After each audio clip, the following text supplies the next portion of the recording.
Tu je bili pomoćnik ministra, bilo je njihov praktično direktor Kancelarije Republike Srpske je bio ovde, koji je u Beogradu praktično ambasador Republike Srpske koji je teritoriji Srbije ovde kod nas bio.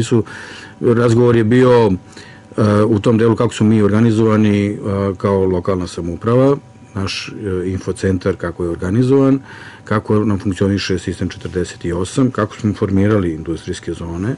Oni su to prepoznali kao jedan određen model funkcionisanja koji bi bio atraktivan za celu Republiku Srpsku.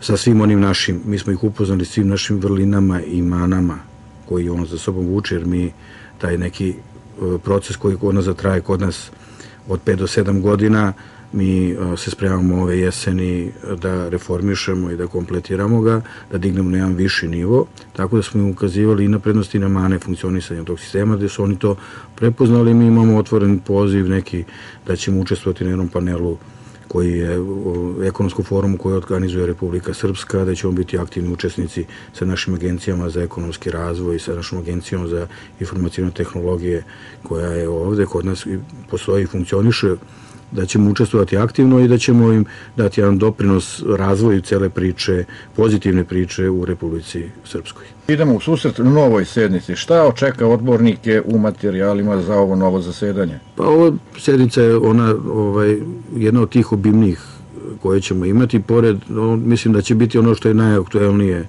za odbornike, to su izveštaje o radu javnih preduzeća i ustanova koje se finansiraju, čiji je osnivač opština Inđija. Svi direktori javnih preduzeća i ustanova podnose izveštaje i odbornici će razgovarati i raspravljati o izveštajima o radu za 2008. godinu svih javnih preduzeća. Pored toga, normalno da nam sledi priprema i mnogo drugih nekih odluka o kojima ćemo pričati, koje su ne manje bitne za život građana Inđije, ali ja to kažemo da ova sednica je ta koja je predviđena za ovu raspravu. Orijentacijono termin, da li već imate u planu? Pa imamo, to je negde posle Đurđevdana, znači negde posle 6. maja, otprilike, da bi išli sa nekim terminom koji nam je vezan za tu neku sednicu.